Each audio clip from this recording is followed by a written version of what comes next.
Good morning. हरे कृष्णा सर्वांना. आज आहे गुढीपाडवा.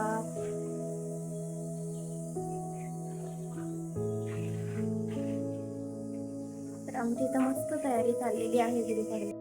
हरे कृष्णा सर्वांना. मी आहे पूजा आणि मी शेअर करत आहे डेली लाईफ स्टोरीज. माझे व्हिडिओ तुम्हाला आवडत असतील तर लाईक, शेअर आणि सबस्क्राईब नक्की करा. गुढीपाडव्याचा सण होता म्हटल्यावर रांगोळी तर पाहिजेच. सकाळी लवकर उठून मी रांगोळी काढायला घेतली. रांगोळी काढायला मला खूप आवडतं, पण मागच्या 1-1.5 वर्षात मला रांगोळी काढायला भेटलीच नव्हती आणि राघव झाल्यापासून तर वेळच नाही भेटत. पण आज मी वेळ काढून रांगोळी काढली होती. छोटीशीच काढलेली, पण माझ्या मनाला तेवढंच समाधान मिळालं. रांगोळी काढली की माझं मन प्रसन्न होतं. मग मी गुढीपाडव्याच्या पूजेची तयारी करायला घेतली.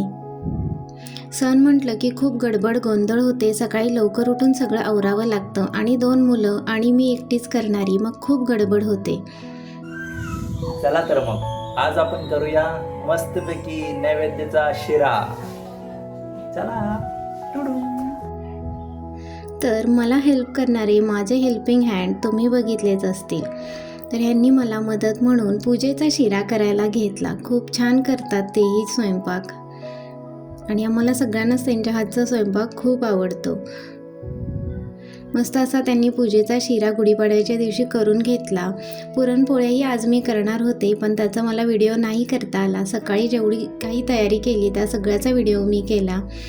पूजेची तयारी करून घेतली. पूजेचं ताट करून घेतलं. राघव झोपला होता, पण मध्ये मध्ये तो उठतही होता आणि रडतही होता. सकाळची वेळ म्हणजे थोडी गडबडीचीच असते.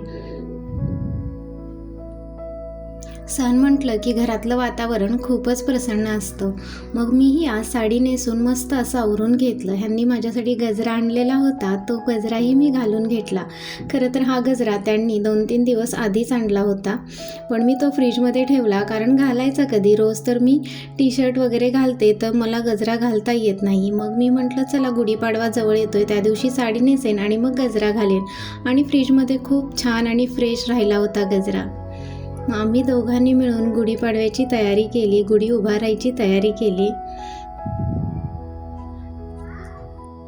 आता आपलं मराठी नवीन वर्ष सुरू होतंय, तो सगळ्यांना नवीन वर्षाच्या आणि गुढीपाडव्याच्या खूप खूप शुभेच्छा. खूप छान अशी आमची तयारी झाली होती आणि व्हिडिओही खूप छान आले होते आणि मीही खूप छान दिसत होते. गजऱ्यामुळे माझा लुकच वेगळा आला होता. एवढा गजरा मी कधीच घालत नाही. आज खूप जास्त गजरा मी घातलेला. ठीक आहे म्हटलं, ह्यांनी एवढ्या प्रेमाने आणून दिलाय तर घालूया आपण. झाली आमची तयारी आणि इथे आमची गुढीची सगळी तयारी करून झाली. मग ह्यांनी गुढी उभारूनही घेतली आम्ही गॅलरीमध्ये आणि मग पूजाही करून घेतली.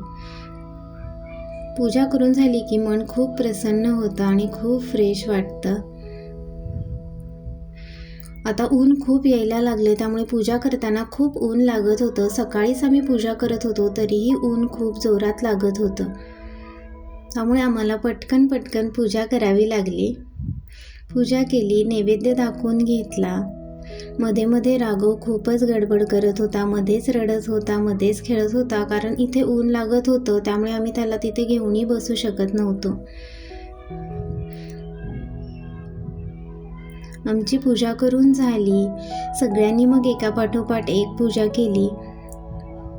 मीही मस्त राघवला घेऊन पूजा केली. राघव थोडा रडतच होता आणि इथे ऊन लागत होतं, त्यामुळे जास्त वेळ बसतानाही आलं आणि पूजा केली. आणि मग पोळ्याचा स्वयंपाक करायला मी गेले. गुढीपाडवा म्हटलं की पोळ्यांचा स्वयंपाक तर पाहिजेच.